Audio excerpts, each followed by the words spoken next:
আসসালামু আলাইকুম, সবাইকে স্বাগত জানাচ্ছি বিডি দর্পণের নিয়মিত আয়োজন আজকের দুনিয়ায়। আপনাদের সাথে আছি আমি ফাহাদিয়া মিতু। চলুন জেনে নেওয়া যাক সারা দুনিয়ায় এই পর্যন্ত ঘটে যাওয়া প্রধান খবরগুলো। সংঘাত কবলিত ভারতের পূর্বাঞ্চলীয় রাজ্য মণিপুরে এখনও থমথমে পরিস্থিতি বিরাজ করছে।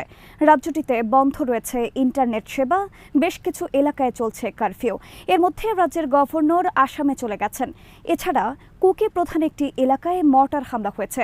ইকোনমিক টাইমসের খবরে বলা হয়েছে, শিক্ষার্থীরা গভর্নরের কার্যালয়ে ঘেরাও করতে যাবার পরদিন রাজধানী ইম্ফল ছেড়ে আসামের গুয়াহাটিতে চলে যান গভর্নর লক্ষণ প্রসাদ আচার্য। এদিকে পরিস্থিতি শান্ত না হওয়া পর্যন্ত মণিপুর বিশ্ববিদ্যালয় কর্তৃপক্ষ সব ধরনের পরীক্ষা স্থগিত করেছে। সেভেন সিস্টার্স হিসেবে পরিচিত ভারতের উত্তর পূর্বাঞ্চলীয় 7 রাজ্যের একটি মণিপুরে গত কিছুদিন ধরেই চলছে সংঘাত। একদিকে কুকি ও মেইতেই সম্প্রদায়ের মধ্যে রক্তক্ষয়ী সংঘর্ষ চলছে, অন্যদিকে রাজ্যে অস্থিতিশীলতার প্রতিবাদে বিক্ষোভ করেছে শিক্ষার্থীরা। এসব সংঘর্ষে বিচ্ছিন্নতাবাদী কিছু গোষ্ঠীও জড়িত রয়েছে বলে জানিয়েছে পুলিশ। মঙ্গলবার শিক্ষার্থীরা গভর্নরের কার্যালয়ে ঘেরাও করতে গেলে পুলিশের সাথে সংঘর্ষ হয়। এতে প্রায় 100 শিক্ষার্থী আহত হয়। ওই ঘটনার আগে অবশ্য 3টি জেলায় কারফিউ জারি করে প্রশাসন। সংঘর্ষের পরদিন মণিপুর ছেড়ে আসাম রাজ্যের রাজধানী গুয়াহাটিতে চলে যান গভর্নর। তারা চলে যাওয়ার বিষয়ে কোনো ব্যাখ্যা দেয়নি গভর্নরের দফতর। পুলিশের দাবি, বুধবার ইম্ফল উপত্যকায় নতুন করে কোনো বিক্ষোভ ও সহিংসতার খবর পাওয়া যায়নি। পরিস্থিতি নিয়ন্ত্রণে রাখতে অতিরিক্ত 2000 কেন্দ্রীয় বাহিনীর সদস্য মোতায়েন করা হয়েছে রাজ্যটিতে। গুরুত্বপূর্ণ ও স্পর্শকাতর স্থাপনা এবং এলাকায় নিরাপত্তা জোরদার করা হয়েছে। তবে ইন্ডিয়া টুডের খবরে বলা হয়েছে, কুকি সম্প্রদায়ের একটি গ্রামে মর্টার হামলায় বুধবার সকালে বেশ কিছু ক্ষয়ক্ষতির ঘটনা ঘটেছে। হামলায় ভারতীয় সেনাবাহিনীর এক কর্মকর্তার বাড়ি সহ বেশ কিছু স্থাপনার ক্ষতি হয়েছে।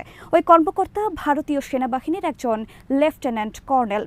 পার্শ্ববর্তী সংগ্ন এলাকা থেকে কুকি প্রধান এলাকা লক্ষ্য করে এই মর্টার হামলা হয়েছে। হামলায় ক্ষতিগ্রস্ত কিছু স্থাপনার ভিডিও অনলাইনে শেয়ার করেছেন স্থানীয়রা। কিছু জায়গা থেকে ধোঁয়া উঠতেও দেখা গেছে। হামলায় কেউ হতাহত হয়েছে কিনা তা স্পষ্ট নয়। ইন্ডিয়া টুডে বলছে, মর্টার হামলার পর ওই এলাকায় অতিরিক্ত বাহিনী মোতায়েন করা হয়েছে। তবে স্থানীয়দের মাঝে আতঙ্ক বিরাজ করছে।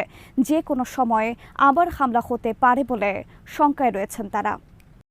ব্রিটেন, ফ্রান্স ও জার্মানির নতুন নিষেধাজ্ঞার জবাবে পাল্টা ব্যবস্থা গ্রহণের হুমকি দিয়েছে ইরান। ইরানের পররাষ্ট্র মন্ত্রণালয়ের মুখপাত্র নাসের কানানি এই হুমকি দেন। এক বিবৃতিতে নাসের কানানি বলেন, ইউরোপের 3টি দেশের এই পদক্ষেপ ইরানের জনগণের প্রতি পশ্চিমাদের বিরূপ নীতি ও অর্থনৈতিক সন্ত্রাসবাদ অব্যাহত থাকার প্রমাণ। ব্রিটেন, ফ্রান্স ও জার্মানির দাবি, ইউক্রেন যুদ্ধে ব্যবহার করার জন্য ইরান রাশিয়াকে স্বল্প পাল্লার ক্ষেপণাস্ত্র সরবরাহ করছে। এ কারণে তারা ইরানের সঙ্গে উড়োজাহাজ চলাচল বিষয়ক চুক্তি বাতিলের জন্য পদক্ষেপ নিচ্ছে।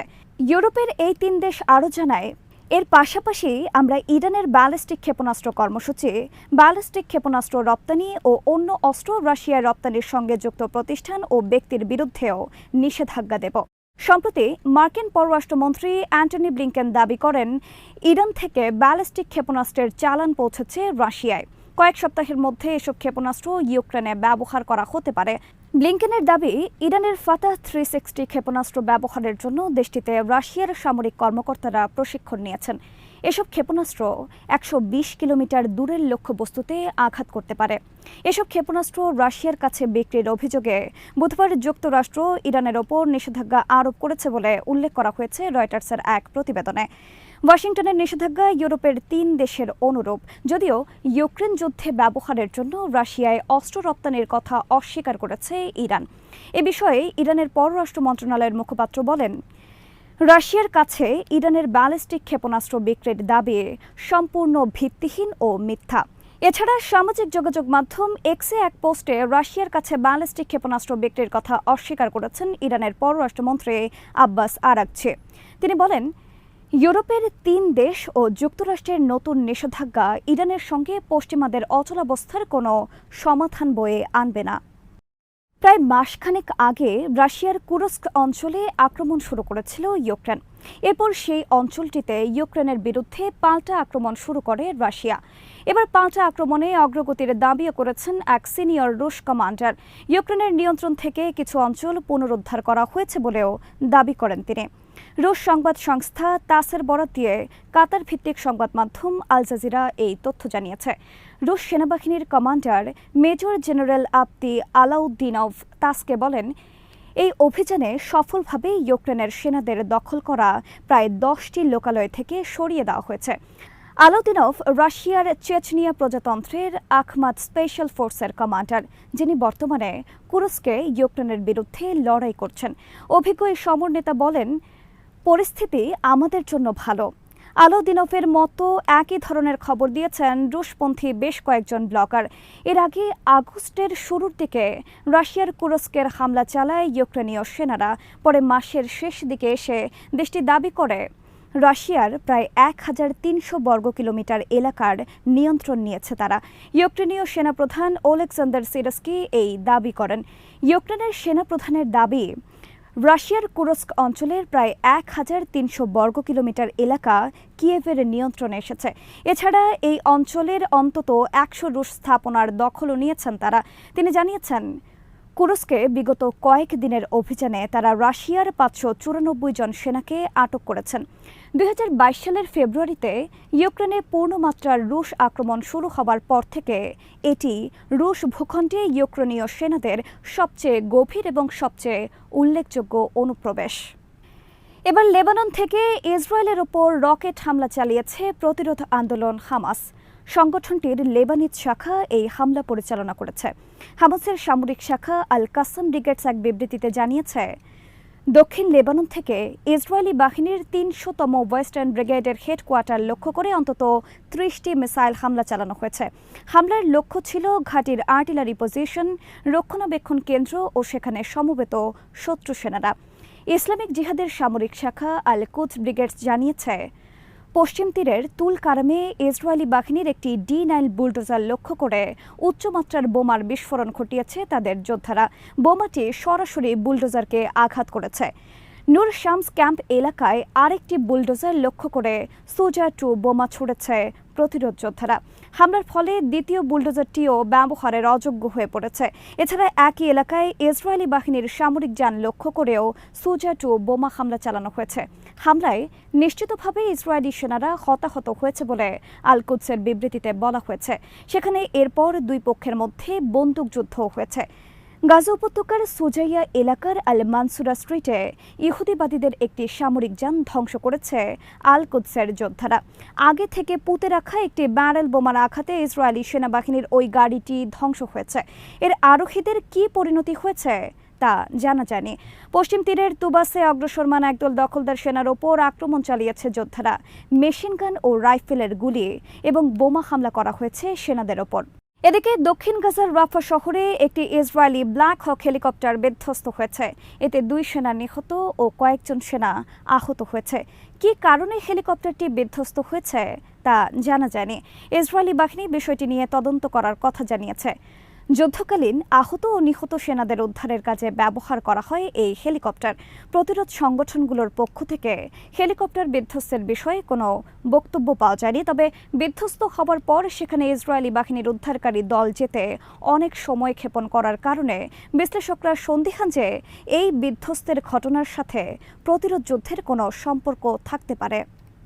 শর্ত সাপেক্ষে হামাসের বর্তমান প্রধান ইয়াহিয়া সিনওয়ারকে গাজা থেকে নিরাপদে বের হতে দেবে ইসরায়েল। এমনকি তার পরিবারের সদস্য এবং এর বাইরে সিনওয়ার যদি কাউকে তার সফর সঙ্গী হিসেবে নিতে চান তাকেও ছাড় দেওয়া হবে। সেই শর্ত হলো, এখনও হামাসের কবজায় যত ইসরায়েলি জিম্মি রয়েছেন তাদেরকে মুক্তি দিতে হবে। মার্কিন সংবাদ মাধ্যম ব্লুমবার্গের সাংবাদিক জেসিকা ডিনকে দেওয়া এক সাক্ষাৎকারে এই তথ্য জানিয়েছেন ইসরায়েলের সরকারের জিম্মি ও নিখোঁজ বিষয়ক কমিটির সমন্বয়ক গ্যাল হির্শ। সাক্ষাৎকারে গ্যাল হির্শ বলেন, আমরা আমাদের সব জিম্মিদের জীবিত অবস্থায় ফেরত পেতে চাই। তার বিনিময়ে যদি ইয়াহিয়া সিনওয়ারকে গাজা নিরাপদে বের হওয়ার সুযোগ দিতে হয় তাতে আমরা রাজি। এমনকি সিনওয়ারের পরিবারের সদস্য এবং পরিবারের বাইরে আরও কোনো ব্যক্তিকে যদি তিনি সফর সঙ্গী করতে চান সেই ক্ষেত্রেও আমরা ছাড় দিতে প্রস্তুত। এ সময় সিনওয়ারকে বর্তমান যুগের নব্য হিটলার এবং শীর্ষ সন্ত্রাসী হিসেবে আখ্যায়িত করেন ওই ইসরায়েলি কর্মকর্তা। হির্শ আরও জানিয়েছেন, মধ্যস্থতাকারীদের মাধ্যমে সম্প্রতি হামাসকে এই প্রস্তাব দিয়েছে ইসরায়েলের সরকার, কিন্তু হামাসের পক্ষ থেকে এখন পর্যন্ত কোনো সাড়া পাওয়া যায়নি। এদিকে হামাস ও ইসরায়েলের মধ্যে মধ্যস্থতাকারী কূটনীতিকদের একজন সিএনএনকে জানিয়েছেন, হামাস ইসরায়েলের এই প্রস্তাবে সাড়া দেয়নি, কারণ সিনওয়ারের এই মুহূর্তে গাজা ছেড়ে যাবার কোনো পরিকল্পনা নেই এবং সিনওয়ার মনে করেন অন্য কোনো দেশ অপেক্ষা গাজা তার জন্য নিরাপদ। গত 7 অক্টোবরের হামলায় যাদেরকে জিম্মি হিসেবে ধরে এনেছিল হামাস যোদ্ধারা, তাদের মধ্যে এখনও অন্তত 101 জন জিম্মি তাদের কবজায় রয়েছেন বলে ধারণা করা হচ্ছে।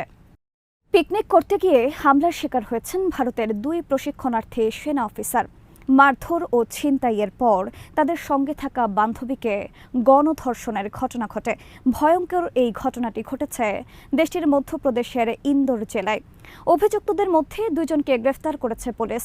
এনডিটিভির প্রতিবেদনে বলা হয়েছে, মঙ্গলবার সন্ধ্যায় মধ্যপ্রদেশের ইন্দোর জেলার জামগেটের কাছে সশস্ত্র দুর্বৃত্তরা ভারতীয় সেনাবাহিনীর 2 তরুণ অফিসার এবং তাদের মেয়ে বন্ধুদের নির্মমভাবে আক্রমণ করে। হামলাকারীরা প্রাথমিকভাবে লুটপাটের উদ্দেশ্য নিয়ে সেখানে এসেছিল বলে মনে করা হচ্ছে। তবে হামলার এক পর্যায়ে তারা অফিসারদেরকে বেধড়ক পেটায় এবং তাদের সঙ্গে থাকা 2 তরুণের মধ্যে একজনকে গণধর্ষণ করে।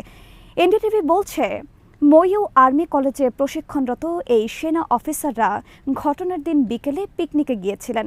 হঠাৎ পিস্তল, ছুরি ও লাঠিসোঁটা নিয়ে 8 জন লোক তাদের ঘিরে ফেলে। খবর পেয়ে সেনাবাহিনী ও পুলিশ ঘটনাস্থলে পৌঁছতেই দুষ্কৃতিকারীরা পালিয়ে যায়। উদ্ধার করা হয় তাদের কাছে বন্দী থাকা তরুণীকে। স্থানীয় পুলিশ কর্মকর্তার বরাত দিয়ে বার্তা সংস্থা পিটিআই জানিয়েছে, ডাক্তারি পরীক্ষায় এক তরুণীকে ধর্ষণের আলামত পাওয়া গেছে। আজ এখানেই শেষ করছে। সবাই ভালো থাকুন, সুস্থ থাকুন আর দেখতে থাকুন বিডি দর্পণ। চ্যানেলটি ভালো লাগলে সাবস্ক্রাইব করুন, সংযুক্ত থাকুন আমাদের ফেসবুক পেজে। আল্লাহ হাফেজ।